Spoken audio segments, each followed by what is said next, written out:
Yezidin Əməvi səltənətinin süqutuna səbəb olan 3 əməli, xüsusilə Kərbəla hadisəsinin güclü təsiri. Həqiqətən Bəni Üməyyənin Kərbəlada, Mədinədə və Məkkədə vurduğu zərbələr hökumətin uzunömürlü olması, əsasının sabit və dözümlülüyü və hakimiyyətlərinin qalibiyyəti üçün öz müxaliflərinə indirdiyi ən güclü zərbələr idi. Müxalifləri onların əllərinin zərbələri kimi intiqam ala bilmədilər. Bəni Üməyyə əslində zərbə vuran deyildi. Əslində onlar elə bir zərbə yedilər ki, zamanın sonuna qədər davam edəcək. Kərbəladakı həmin bugünlük cinayət o böyüklükdə nəhəng dövlətin yalnız bir insan ömrü qədər yaşamasına səbəb oldu. Əgər Kərbəla hadisəsi olmasaydı, bəlkə də Bəni Abbasın səltənəti qədər davam edəcəkdi. Seyyid-ü Şühədanın dünyadakı əcri və Aşuranın əzəmətlə yad edilməsinin fəlsəfəsi.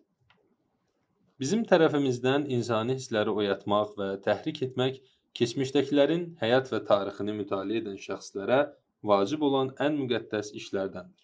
Seyyid-ü Şühəda üçün matəm saxlamaq fəlsəfəsi və tarixin verməli olduğu əcr və dəyər. Çünki insani hisslər və duyğular tarixin kiməsə verə biləcəyi əcr və dəyərin hamısıdır. Bu yeganə sərvətdir ki, əbədilik onunla qorunur. Seyyid-ü Şühədanın yad olunması bir yandan bizə aiddir ki, belə bir feyz mənbəyindən istifadə edirik. Bir tərəfdən şəhidləri və şəhadəti qiymətləndirmək, digər tərəfdən isə tarixi bir borc və cəmiyyət qarşısında ictimai bir vəzifədir. Fərdi mənfəət cəmiyyətdəki toqquşmanın, vuruşmanın, sıxıntının və quldarlığın səbəbidir. Ümumi mənfəət hissi və başqa sözlə desək, ali insani əxlaq prinsipləri ilə toxunulmamazlığın, həmkarlığın, feyzin və qarşılıqlı yardımın timsalıdır. Demək, ümumiyyətə xeyir verən şəxslər cəmiyyətdəki qayda qanunların və prinsiplərin həqiqi xadimləridir. Elə buna görədir ki, cəmiyyət onlara tədqirə layiq qiymət verir. İkinci bölmə. Hüseyn qiyamının mahiyyətinə aid qeydlər.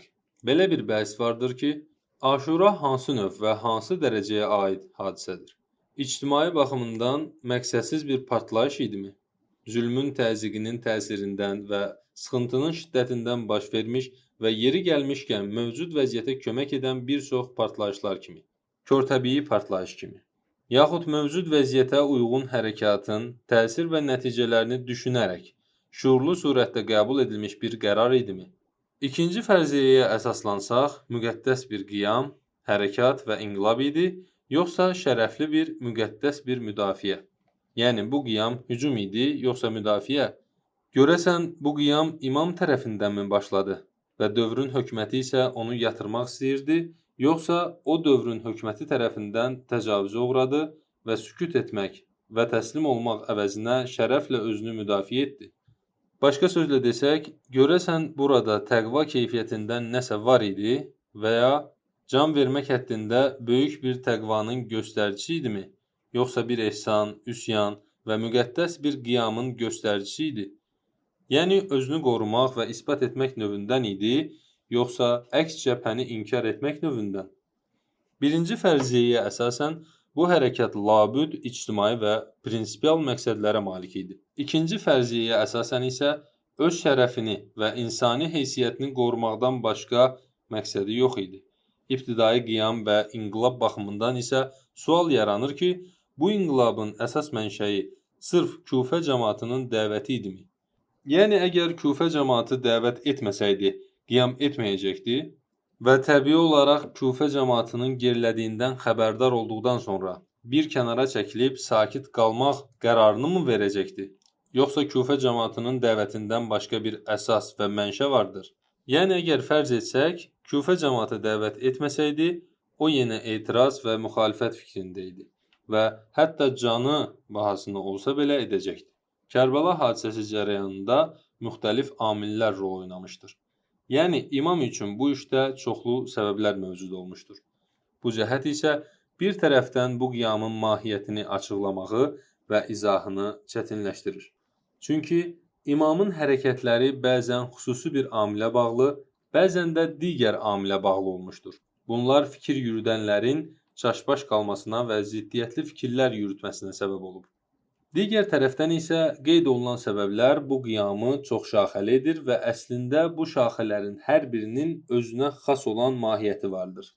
Xüsusilə tarixin fəlsəfəsi dərslərində isbat etdiyimiz kimi, ictimai və mürəkkəb məsələlərdə bir şeyin bir neçə mahiyyətə malik olması mümkündür. Bu məsələdəki ona dəxli mümkün olan və ya dəxli olmuş amillər bunlardır. A. İmam xəlifəliyə layiq olan yeganə şəxsiyyət, barəsində hökm verilən, xilafətin varisi və mənəvi imamət məqamına malik şəxsiyyət idi. Bu baxımdan Yezidin, Muaviyyənin və 3 xəlifənin hakimiyyəti arasında da fərq olmadığı kimi, imamın, atasının və qardaşının arasında fərq yox idi. Bu cəhət öz-özlüyündə qarşıda heç bir vəzifə qoymur, əgər əslində bu beyyətlə imamın rəhbərliyini qəbul etmək üçün öz səlahiyyət və hazırlıqlarını bildirsələr, İmam bunu qəbul edər. Amma nə qədər ki, bir yandan cəmaatın hazırlığı yoxdur və digər tərəfdən vəziyyət müsəlmanların xeyrinə uyğundur, bu iki amilin hökmünə əsasən imamın vəzifəsi müxalifət etmək deyil. Belə bir vəziyyətdə imamın vəzifəsi əməkdaşlıq və birgə addımlamaqdır. Əmir əleyhissalam da belə idi. Siyasi və məhkəmə məsləhətləşmələrində iştirak edir, cəmaat namazında iştirak edirdi. Özü buyurur: Həqiqətən siz bilirsiniz ki, mən cəmaatın hamısından daha çox xilafətə layiqəm. And olsun Allaha. O vaxta qədər sülh yolunu tutacağam ki, müsəlmanların işləri salamat olsun və şəxsən məndən başqasına zülm gəlməsin. Kərbəla hadisəsində təkcə bu amil rol oynamırdı. Bu amili Kufə əhalisinin dəvətinə əlavə edərək nəzərə almaq lazımdır.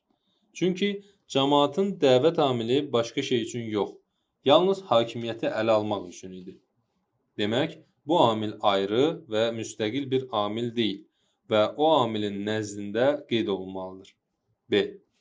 İmamdan beyyət istəyirdilər və bu işdə başqa heç bir şeyə icazə yox idi.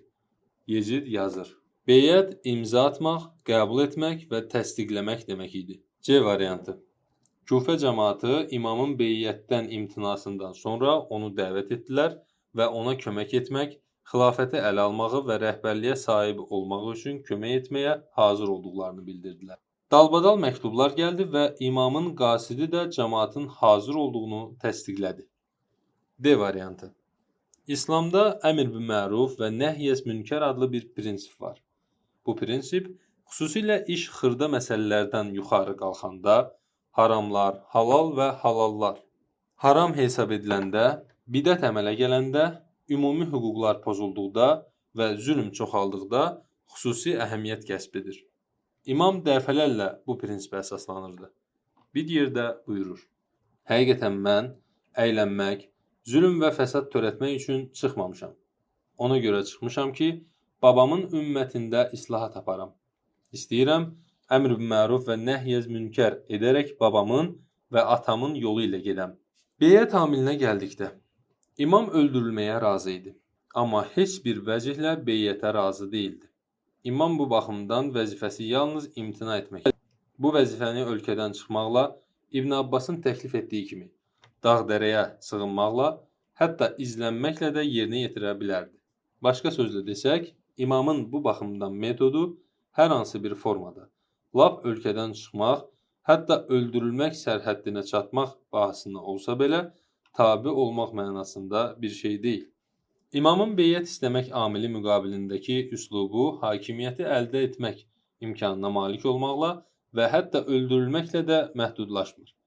Lakin inqilaba vüsət vermək, dəvəti genişləndirmək və s. kimi heç bir müsbət vəzifəni də yaratmır. Başqalarının qanının tökülməsinin qarşısını almaq lazım gəlir. Bu nöqteyi nəzərdən imam yalnız yox deməlidir. O dövrdə imamın beyyət etməsi şübhəsiz ciddi və öz razılığı ilə olubmuş kimi qəbul ediləcəkdir və sözün həqiqi mənasında bu, Yezidin xilafətinin doğruluğunu isbatlamaq demək idi. İmamın heç bir vəzihlə beyyətə razı olmamasına dair əldə bir sıra dəlillər mövcud. Salehi Xarəzminin məqdəlindən nəql edir ki, İmam Məhəmməd ibn Hənəfiyyə ilə olan müzakirələrində buyurdu: Əgər dünyada heç bir sığınacaq yer qalmasa belə, yenə də Yezid ibn Muaviyyə beyyət etməyəcəyəm. Əmr bil məruf və nəhyəz münkər mövzusuna gəldikdə isə, Burada Muaviyyənin zamanında və Yezidin xilafətinin nəticəsində yaranmış həmin xüsusi vəziyyət nəzərə alınmalıdır. A. Elə xilafətin irsi olması mövzusunu götürək. Bu, Əbu Sufyanın çoxdankı arzusunu həyata keçirmək demək idi. O demişdi, xilafəti top kimi bir-birinizi ötürün və onu övladlarınıza. Əbu Sufyanın and verdiyinə nə behişt var, nə də cəhənnəm. İmam elə Muaviyyənin zamanında da bu işə və onun başqa işlərinə etiraz edirdi. Hətta bir məktubunda Muaviyyəyə yazdı. Mən qorxuram ki, Allahın hüzurunda sənin əleyhinə qiyam etməməyimi üçün cavab verəm.